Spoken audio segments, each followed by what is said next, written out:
I'm going to welcome everybody to this is one of our episodes of Conversations on Addiction. And I'm Fran Bontempo. This is my friend and colleague, Diana Dubbs. And Diana and I are both moms with different experiences with addiction. I am a mom whose son struggled with addiction and substance abuse for many, many years. And Diana is a mom who herself struggled with addiction and substance abuse. So as we got to know each other a little bit better, we realized that there was a lot to say about this topic that wasn't available to us when we were in the middle of dealing with our issues. And in having conversations with each other, even though we're both far away from our respective issues, we found that it was one of those situations where it was like, geez, if only you, meaning both of us, had been here, and we are live on Facebook now, if both of us had been available at the time that we were both experiencing such challenges, it might have been a little bit easier, both from the perspective standpoint, how to talk to the person who is suffering with addiction and how the family members can be supported. So we just decided to start this series, and it's actually been very helpful for us too. So I think tonight, the last time I think we were talking about trust. We decided that we were going to make this like about a trust type of a thing. How do you, after someone comes home from treatment, or even if they are not in treatment, how do you trust an addict? So that's one of the questions we wanted to put out there. But let me also say that if anybody on this call has anything that they want to add, you will have to, I'm seeing everybody's muted here. So if you can unmute yourselves, and the way you do that, let's see, at the very lower left of your Zoom screen, you'll see a little microphone, and it should have a line through it if you're muted. And if you are muted, you can take that off so that we can talk. So welcome everybody. Anybody who wants to jump in, tell us a little bit about themselves and their circumstances, you're welcome to do that. I know Lori is with DreamLife Recovery.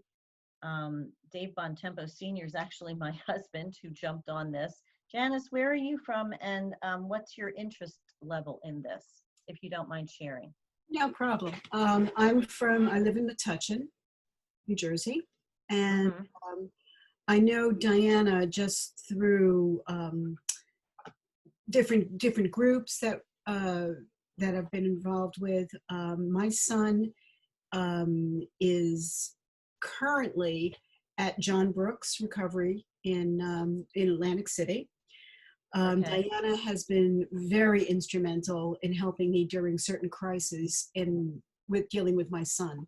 And he's dual diagnosis, so he's got the addiction piece and borderline personality disorder, and he is due to come home from John Brooks. He's there really through drug court. So he is due to come home in about 2 weeks. And, there's some anxiety. This is not his first rodeo with Nor is it yours. Rehabs. Oh, definitely not. Nor is it yours. Let's not forget you in this piece, because I know. That's one of the reasons that we need to be able to give support to the families who are, you're terrified, you want them to be well, you don't know what's going to happen. All you have are these cellular memories of the awful stuff. Right. And you haven't yet created those new memories to replace that. Diana, did you want to jump in? Can't hear you. Unmute. Sorry, I never know when my kids are going to run in screaming, so I just keep putting it on mute because they're notorious for the minute I open my mouth, they come in. I think it's really important to note that all of our experiences are really different. And when we, I hear the words, it's not his first rodeo. And oftentimes we hear like not a first time winner, it doesn't matter, we talk about this often. It doesn't matter how many times it takes us to get here. It's just the level of willingness when they are here. And we can never really judge what that's going to look like. I had mentioned to Fran earlier that the last episode we did, how to speak to somebody when they come home from treatment, was my very favorite one that we did. And really, like, these are just as therapeutic for me as they are doing them for you guys, because I get to relive some really uncomfortable but almost really great moments that happened for me when I came out of early recovery and I came home, and these really great moments that now I get to look back on that were super uncomfortable, but are moments of clarity today, you know? Yeah. Go ahead. So Janice, what are you in the midst of? And hi, Betty, and I'm guessing this is Jackie. Hey, Jackie, Yes. how are you? Hi. I'm good. How are you? Sorry, just couldn't get in. Oh, that's okay. We didn't know what we were doing at the beginning anyway. It was a mini train wreck, but we think we're on track now. So no worries. So we just started talking about, how do we talk to each other coming out when someone is coming out of addiction, whether rehab or whatever. And Janice shared that her son's coming home in a couple of weeks. So Janice, what are your concerns? And before we go any further, I just really want to clarify, neither Diana nor I are therapists. We are just two moms who walked this miserable walk, and really would have been helpful for us to have each other's information at the time that we were going through it. So this is just about conversation. So Janice, what's on your mind, and what are you looking to get a little bit of clarity on here? I'm not sure. I mean, I guess I feel anxious. I try to be in the moment as much as possible. He sounds good on the phone. He's been through these things before, but I know with each place that he goes, he does grow a little bit. I mean, he does change and grow. I think my concern this time is with the restrictions involving the pandemic, the coronavirus. Yeah. He'll be coming home and not going to be able to see the people he would normally see. He's got to be home, and we're concerned about that. I think it sounds like he wants to do the right thing and be home and stay home and not run around, and he sounds good on the phone. Right. But I am concerned. I mean, right now he's with a whole bunch of people. He's with a whole bunch of guys, so he's not, and he's busy. And so, but when he comes home, he won't be. Yeah, and that can be a real trigger, because when people are in treatment, their days are structured. They know what's going to happen next, and it's really hard. I mean, we've been in this global pandemic now, and I think the challenge for all of us, regardless of whether addiction's in the picture or not, is that all of our normal has been removed. So we're all trying to figure this stuff out, and then you have someone who's been struggling coming home, and none of the comfort things are there. They can't go here, they can't go there. That's a real challenge. I think that, again, there's a real balance to be struck between conversation, the right amount, and too much. Because you also don't want to beat anybody over the head. And Diana's like chomping at the bit here to get into this. Because I know, you want to come out and you want to say, well, okay, well, how are you? And what's going on? And how are you feeling?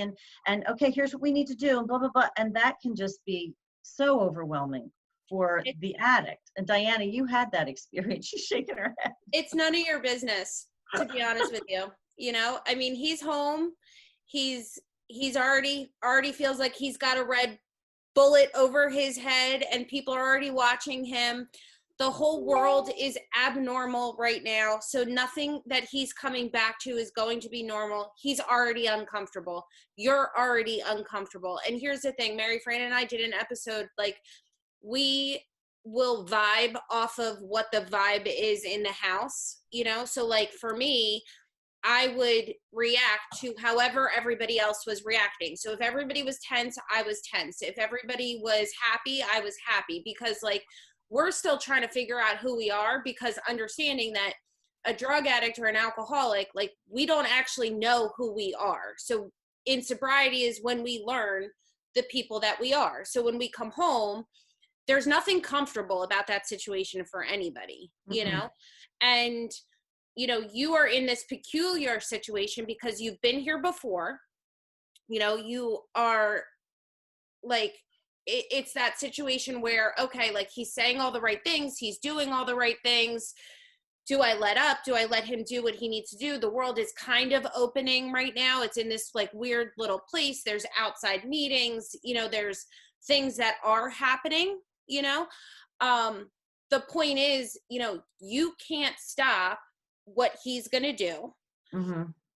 And if he has a willingness to be sober, he's going to be sober. Like that's just where that is. And, you know, as a mother, we talked about this a lot. You know, today I'm a mom. My kids do not know me as anything other than sober. Like that's just how it is. They don't know anything different. They know that mommy doesn't drink wine, you know, and that's it. But the thing is like, I have this innate want to know everything, right? Like I want to know how everybody's day was, you know. As a mom, you do. It's hard. It's so hard. Like, how do you suppress that? Especially when your kid's been struggling because you want to fix it. And that's the hardest thing. You can't. You cannot fix it. None of that information is going to make your life any better. You don't need to know, you know. I would say this, if I could jump in there here, I would say you have to keep your restrictions, boundaries, whatever, as simple as possible. And one of the things that I ended up doing was just saying, look, we need you to be a good citizen. The bar's not that high. Like we're not asking you to be up here. We're asking you to just don't be a jerk.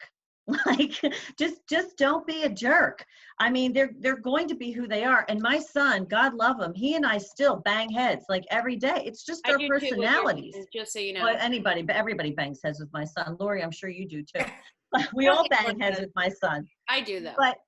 But the point is, you know, the person has to be allowed to have their personality.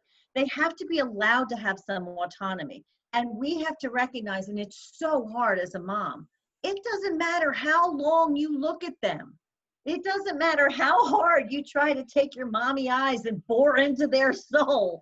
You are not going to stop them from doing drugs or getting drunk again if that's what they want to do.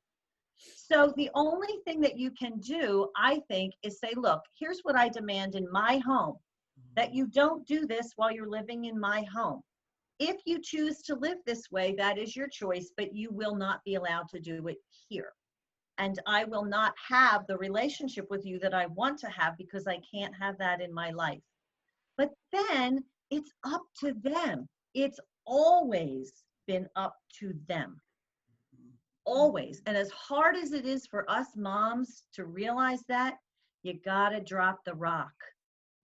You're carrying around this big rock because you think that if you just don't take your eyes off them, you're going to keep them sober. No, you're not. It's only going to push somebody further out, to be honest with you. And, you know, I know that even today, like I have this innate habit, like I want to fix and I want to manage and I want to control, you know, that's just who I am, you know, but ultimately, you know, those are defects that I still work through today, you know, like, you know, if I really want to just live an easy life and I really believe in, you know, a higher power and things like that, we don't have to get into all of that, you know, but if I trust and I have faith, then I don't need to manage and control, right? Because it will happen the way that it's supposed to happen, you know, because there's a plan, there's a bigger plan than anything that I could manage or control. And really, I'm not that important and I'm not that special to be able to manage and control everybody's life around me, you know? I think I said to Betty and I were talking the other day, and I think I said to her at one point, you got to leave your superhero cape in the closet. Like, Yes, you did. are not gonna come out and fly around like Mighty Mouse and fix this whole problem just because you decided that you're the mom. I mean, really, how well does that work for any of us? They didn't listen to us when they were little kids. They're not going to listen to us now. Absolutely. So that would be my perspective on it. And obviously, Diana and I could talk for miles and miles on this, but what are you guys thinking? What are your, I mean, does that help you at all, that idea? And don't get me wrong, this is not like a switch. You don't get to flip a switch and suddenly you turn off your anxiety and suddenly you go, oh, all right, well, I just have to let him or her handle it. That's not how it works.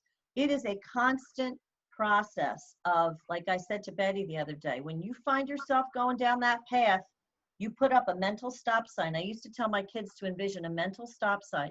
You picture that stop sign in front of you and you go, okay, am I going to go left or am I going to go right? Because I can't go forward.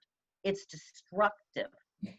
Going forward is destructive. And this is a process that you have to figure out together. But you need to give yourself the grace and your kid the grace to do it at the pace that works for them.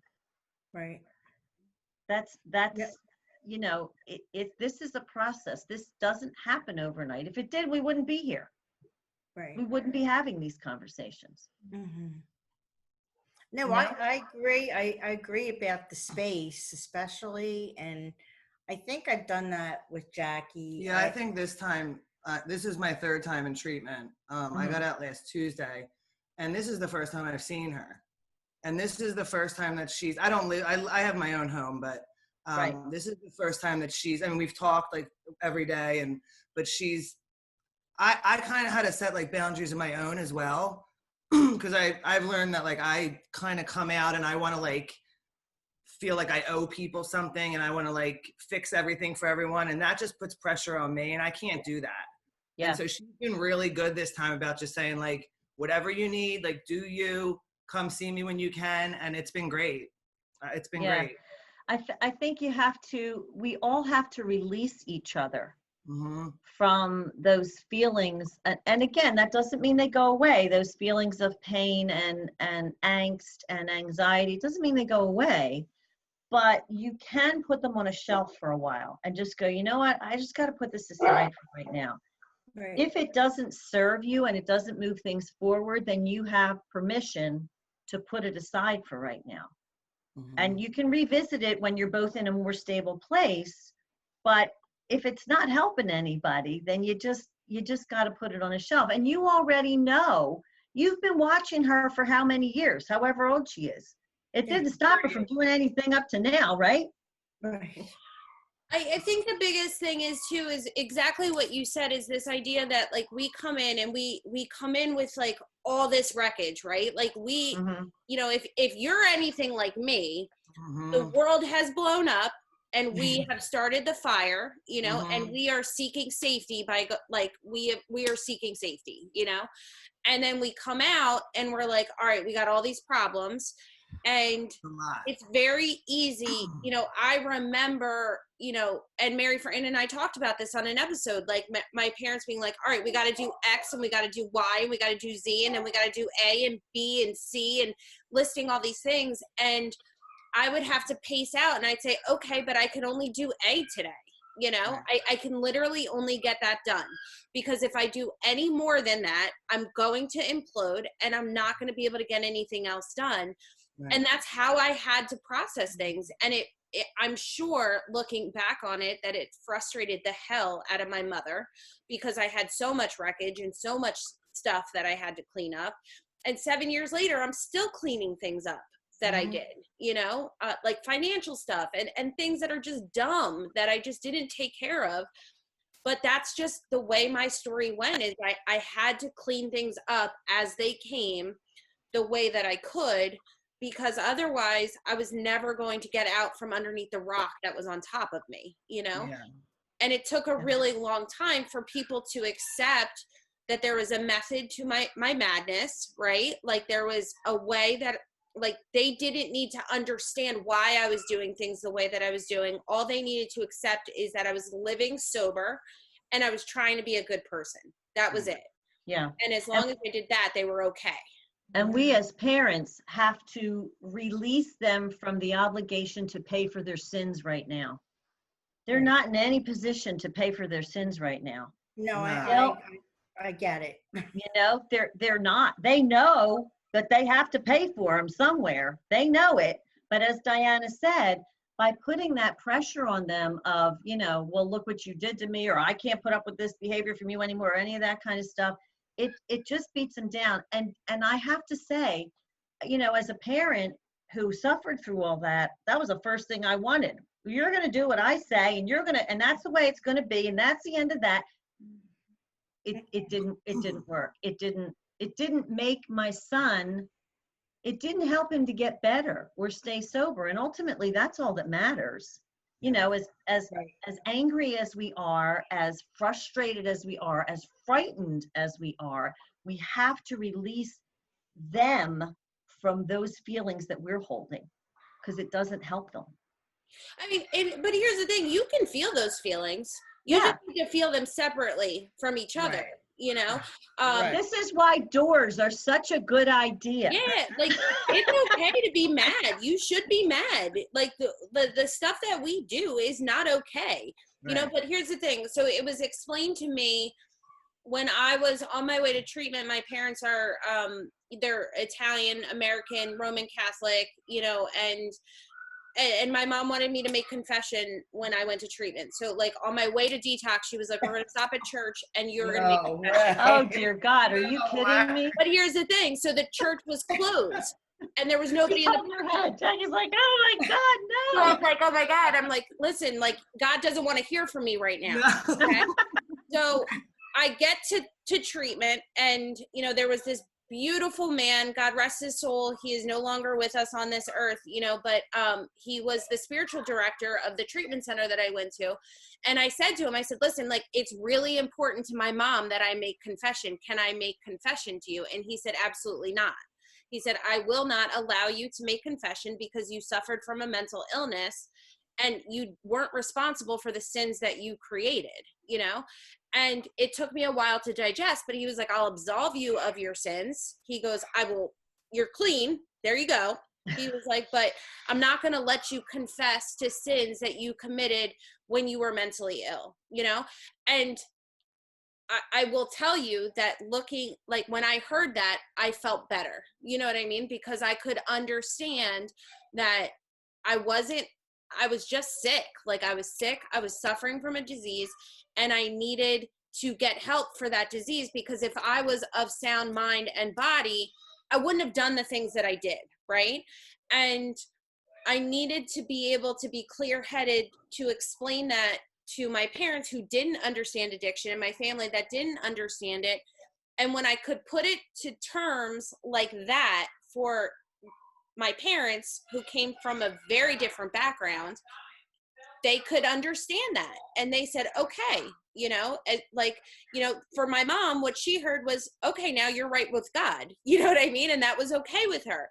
But I was okay because I felt like I was right with God too. Like, I understood all of that, if that makes sense, you know? So we have to get away from this idea that, you know, we come out and we have to clean up our sins and clean up our wreckage right away. Like, we don't walk 40 miles in the woods to walk 3 miles out. It takes time to clean this stuff up. And the only thing we can do is immediately remove the blocks, which is the drugs, the alcohol, you know, start to work on the mental illness, because that's all there, you know, start to work on the other stuff. You know, there are things that we need to do before we can even penetrate the disasters that we created. Yeah. Yeah. And we have to focus on what's important. And what's important is your kid alive? Are they safe? And you know, I focus now on 3 words: kind, honest, responsible. If you can base your actions, and that goes for all of us, that goes for the parent and it goes for the addict, on being kind, honest, and responsible, you'll be good. Like, you'll be good. So if you feel as a parent that you need to say, look, I need boundaries, that's your boundary. Anything you do must fall within the realm of being kind, honest, and responsible. And that's as simple as you get it. You know, you basically break it down to those most basic of decent human behavior. We want you to be safe. We want you to be healthy. As parents, we have to acknowledge that this is a complicated mess that our kids have been in. And just because they came home doesn't mean all of a sudden we're all going to be sitting around singing Kumbaya and holding hands. And it doesn't mean that you have to trust them right away either. Trust is earned. Trust and respect is earned. And if an addict comes out of treatment with the red carpet rolled out thinking that we're going to just come out and we did what you wanted us to do, then we need to change our attitudes too, you know? But we don't get the keys to the car back right away. We don't get the bank account right away. We don't get those things right away because we abused them when we had them, you know? So the idea is that nobody looks at a parent for holding those boundaries in place as being wrong. You know, if an addict is happy with you, then you're not doing the right thing as a parent. Like, you know what I mean? Like, there's going to be a measure of pissed off on both sides of this fence. Let's be honest. Exactly. And that's okay.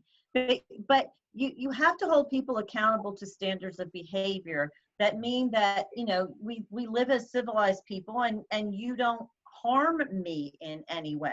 You and as Diana said, those levels of trust and all that, they have to be rebuilt. But we also don't want to beat the kid over the head. We lay it out at the beginning and then we let it go. You know? Do either of you, does anybody want to jump in here? I don't want to. Well, I know I said to my mom just the other day that you know, like, as far as like expectations go of me, like, I hate when people say, like, are you ever going to get high again? Like, don't ask me that question. That's a ridiculous question. And I'm not dumb enough to ever make a blanket statement. Like, no, like, that's just silly. So I realized, like, to get back, you know, for her to trust me again, it's just time. It's just going to take time, and me just showing up, saying what I'm, you know, doing what I say I'm going to do, being where I'm going to, you know, say I'm going to be, and just putting that time in. And it could take who knows how long, but it's just putting that time in, I realize. I think you're totally right. I had said to David when he first came home, well, the second time that he came home, when it really looked like he was getting it, I said to him, look, I have memories that are kind of in my cells that are bad. They're bad memories. And it's going to take some time to replace them with new memories, but we'll get there. Right. But it has to, those old memories have to be replaced with the next time I do hand you the keys to the car and you come home and I see that you're not high or drunk or whatever, and you hand me the keys and the car's in one piece, then we're good. Then we take one of the old memories and we throw them away and we replace it with a new one. But Jackie, I think you're totally right. And as long as we recognize that this is a process and you have to just, the only way to get to the end of the road is to put one foot in front of the other and take one next step and do the next right thing. I mean, that you guys, you know, that's the mantra, do the next right thing. And then soon enough, you start waving at the distrust, it's back in the rearview mirror and it's not right in front of you all the time. But I think the thing is that it takes like this second, like this quick for the distrust to come back, right? So like, oh yeah. It could be like one weird look from you. It could be like you forgot to mention something and it was like just a total slip. You know, like there are things that we do innately that we don't even think about, and then it just brings that memory back to our families. I think we are responsible after a period of time of understanding that like we can't be mad at them because we bring that distrust back either. You know, it's kind of one of those things where, you know, you have to answer the questions, we have to, you know, but those are things that we fight in early recovery. And I think that as a parent, you want to fight back because you're ready for it. You're ready for the bad news. You're ready for the shoe to drop, and you're waiting, you know, but understanding that, you know, sometimes it's not bad news. Sometimes it's just that we don't know how to be human beings. Like, that's just like the simplest thing that I can put it. Like, we don't know how to be human beings. We don't know how to communicate. We don't know how to be honest. We don't know how to be normal. We don't know how to function. Like, all of those things are what we're learning how to do by removing the drugs and the alcohol from our system. So if you guys are willing to give us the grace to learn how to be that way, then we can give you the understanding to be mad at us. If that makes sense.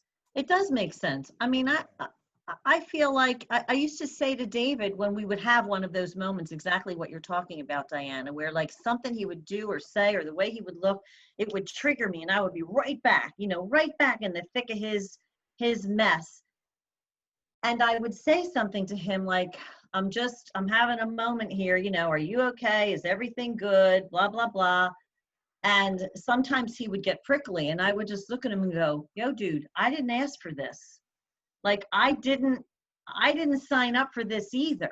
So we both at that point had to take a step back and, as Diana said, allow each other that moment, allow the parent to go, I'm just reacting on the basis of what happened before, and let the addict go, God damn it, is anybody ever going to trust me again? And then eventually we move towards each other again. But it's going to be this. It's not going to be suddenly we're together again and we're all happy. It's going to be this, and then it's going to be that. And then we're going to come a little bit closer, and then we're going to move back. It's just that process. And there's no, Jackie, like you said, who knows how long it's going to take? Every case is different, and even down the road, as you get further into it, there's still going to be times, depending on, we have to allow ourselves to feel our own energy level. Some days we're better at dealing with this stuff than others. Like if we're tired or something's going wrong in another area of our lives, it's all too easy to just slip back into those habits of being frustrated. But again, we have to give all of ourselves the grace of allowing ourselves to be human. So Janice, do you have any kind of is there anything in particular that you're concerned about, or is there any, where are you in all of this? I know your son's coming back in a couple of weeks. Is there anything that you're thinking about? I think, my son is in drug court. Mm-hmm. So right off the bat, I take a step back because it's up to drug court to make all the decisions for him, to tell him what he needs to do. And I think he's willing to do what drug court requires him to do. But then I have a conversation with him. He didn't bring it up again because he's got borderline personality disorder. There's a lot of manipulation when I talk to him on the phone.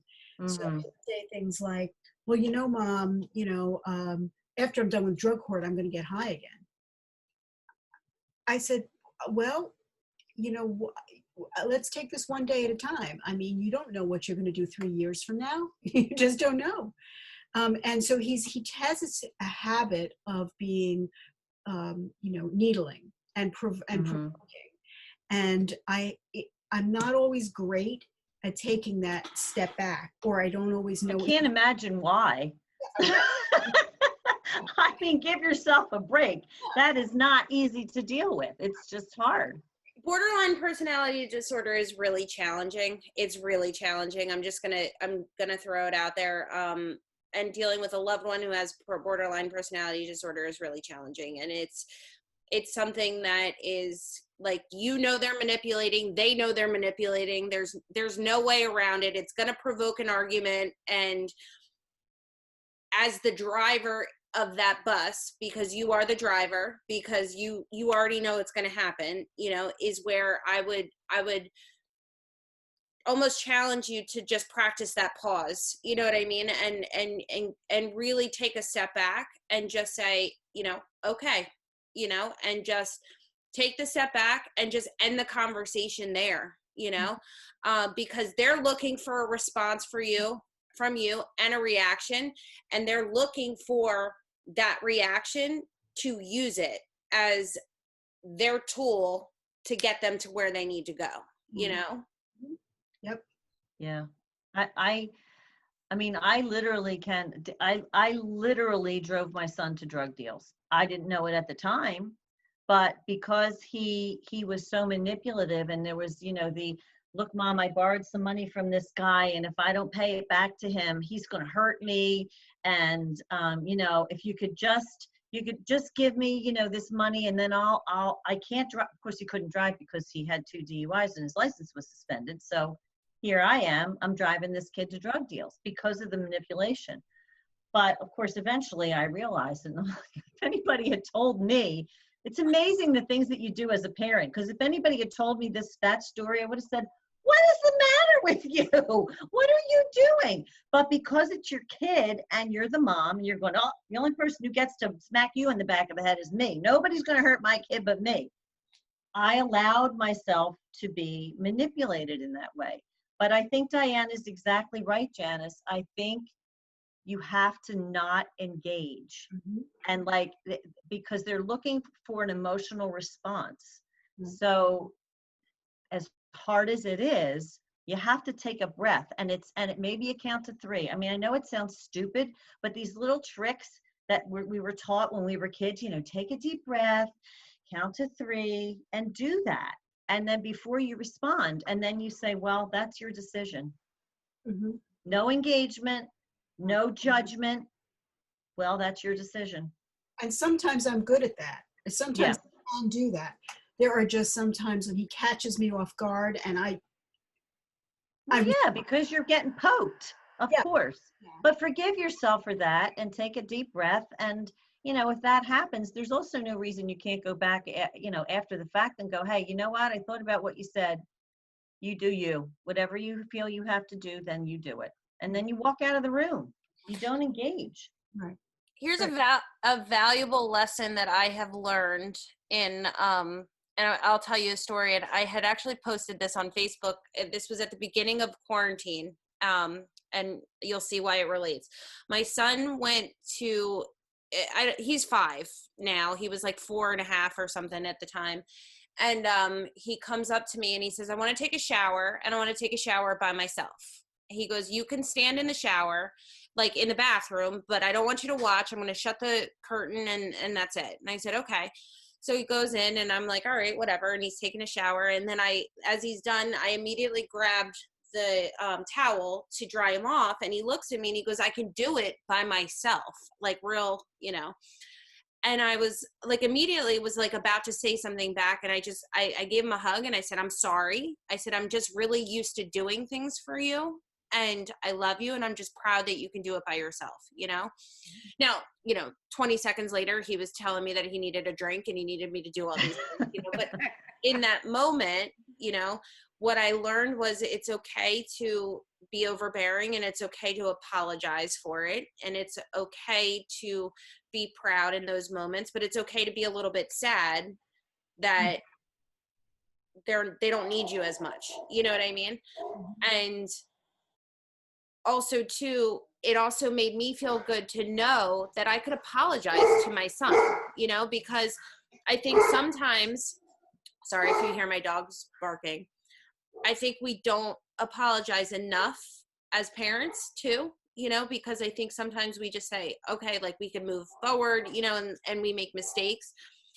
But now we have that record where he knows that if I'm wrong about something, that I can apologize. And like, you guys get to build this discourse with each other so that he knows that maybe if he doesn't needle you as much, you know what I mean? Like that you'll give him the respect, and that if you snap because he has needled you, you can come back to him with an apology if it's warranted, and that's how we start to build communication with each other.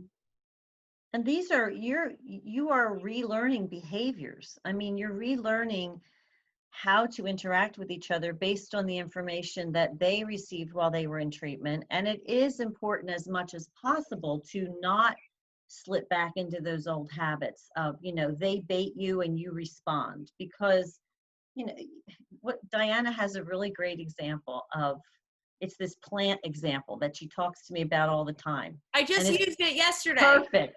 So here's what you got to tell them about the plant. Tell them about the plant. All right. So again, at the treatment center that I went to, another guy tells this story. So I got to give credit where credit's due because I didn't come up with it.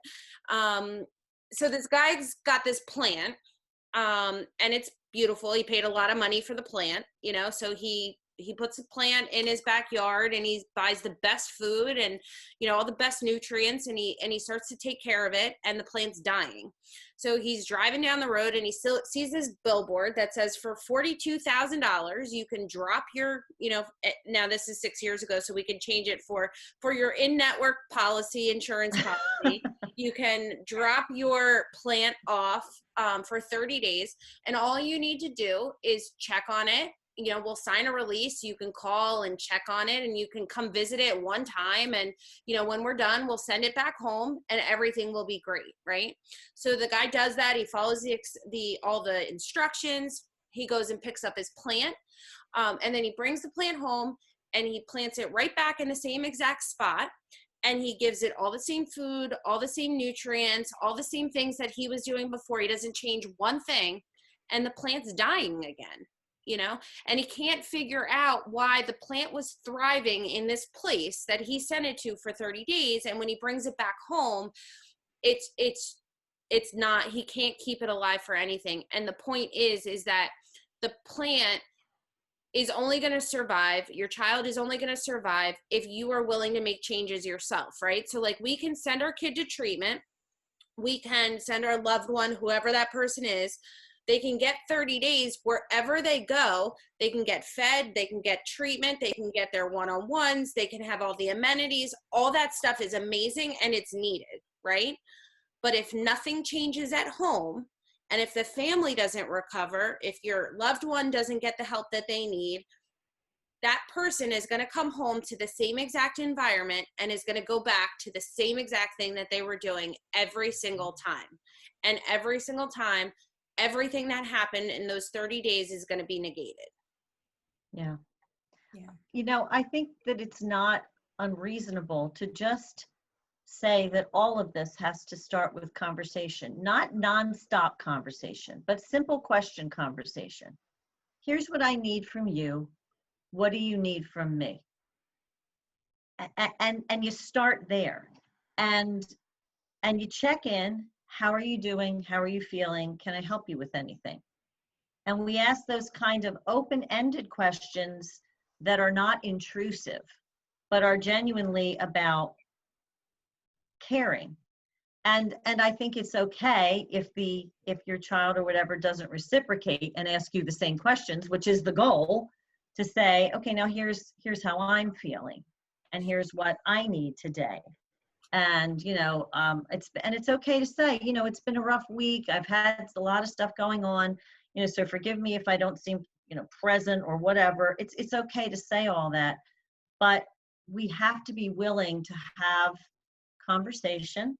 We have to be willing to give each other the grace of time to figure this out. And we have to understand that it is a process. There is no light switch here. You're going to make some mistakes. Hopefully they won't be huge, major ones. But and let's put it this way, you know when you made a mistake. We're women. We feel it right here. It's right here. It's right in the pit of our stomachs. We feel it. We know it. If you feel like you made a mistake, then you own up to it right away. And that has to go for both sides of the equation. We know it. If something's not right, you pay attention to that feeling in the pit of your stomach, because that's your guide. Don't talk yourself out of anything. Don't talk yourself into anything. Pay attention to what you are feeling. And I'm not saying you allow emotion to guide you in terms of making all your decisions and your statements. We have to temper our emotions in these circumstances, but we don't ignore our instincts. They're there for a reason. You know, I don't know. That's my 2 cents. I think it's really important. I mean, listen, Al-Anon didn't work for my mom, you know, and I'm just going to say it flat out. You know, when my mom went to Al-Anon, she heard the despair. Like, she didn't hear the hope, right? So she heard all the stories of death and all the stories of loss. So for her, you know, what worked for her was slowly she started to find other people whose kids had recovered. And it was like just through a process of my non-anonymity, you know, if that's even a word, you know, for the fact that I was not anonymous. And I started helping more people. And then their families would say, like, hey, you know, our kid is in recovery too. And it would be like somebody close to my mom that years they shared this secret that nobody ever knew, that like they were both dealing with the same exact thing. You know what I mean? And then those people kept popping up, and it was like, you know, it was almost like God kept placing those people in her life so she could get better, you know? And the more that those people came into her life and the better I got, the further those things that life went away, you know? I have a friend who shares like, this is like when you're a kid and you break your arm. So like when you're a kid and you break your arm, that pain is immeasurable. Like they are in dire pain, they're screaming, petrified, you know? But like as we get older, I know I broke my arm. Like I can't tell you what it felt like today because I'm so far removed from what that pain felt like. Do you know what I mean? Or it's any broken bone. But I know it happened, you know? The more time that passes, we know that this stuff happens, but just the pain gets a little bit lighter and a little bit greater with every single day that goes on, you know? Yeah, it's easier. It's easier to bear. I was going to jump real quick because Diana, something you said really resonated with me. So I grew up in a home where my dad drank my entire life and he never got help. And to Diana's point about surrounding yourself with other individuals that are going through what you are going, it is so critical. My journey did not start until later in life. So I grew up with my dad drinking. I went into college and dated a guy that drank, and then the guy was also physically abusive. So it just magnified. It wasn't till, sadly, when I ended up getting divorced that I ended up going to a counselor, and the counselor said, you know, what's going on? And that's when everything came spilling out. And I ended up going to Al-Anon. It helped me to a point. It doesn't help everybody. Diana's correct. But what I did learn was the importance of being around other people that got me. Because when I was in college, I was studying under Dr. Ackerman, and he wrote a lot of books about adult children of alcoholics. And I remember him describing everything. And I'm like, oh my gosh, that's me. There's other people just like me. I'm not alone. My sisters and I are not alone. And you grow up and you think that you're all by yourself. And my dad, again, never got treatment. And I love my dad. I don't hate him. I never understood what he went through. Like, you know, I do now. God rest his soul. He passed away last year. But I needed that. And none of that was there. Just like Mary Fran said and Diana said in the beginning, I didn't have a Mary Fran or a Diana or a Lori growing up. But now there are people like that. So as your son's journey or your daughter's journey, they're doing that part separately, but you really have to have your own separate journey. Yes. It's so Yeah. important because I tell you what, I've healed so much over the course of the last 5 years, and working in the treatment world has helped me because I'm sorry, I'm losing my voice here a little bit, but like Diana is someone I completely admire. David, completely admire because of their journey. Like I saw and heard from them, like not saw, but heard from them what their life was. And I see what they have now. And I'm like, it is miraculous. There is hope, there is joy, and there is love. But they have to do them and you have to do you. And eventually your roads will intersect. It just takes time. And it's just so important for me to say that. Well said. I said. agree wholeheartedly. And that's something that, you know, I have to throw in, you know, to support, you know, Janice, Elizabeth, like you guys need to take care of yourselves, you know, and I mean that in the loveliest, purest way possible, you know, but we have to take care of ourselves, which means that we have to surround ourselves with other sober people, and we have to get to the meetings and find the people. And that means for you finding people that have time, not people that have like a couple months sober, because they don't know what they're doing either. You know what I mean?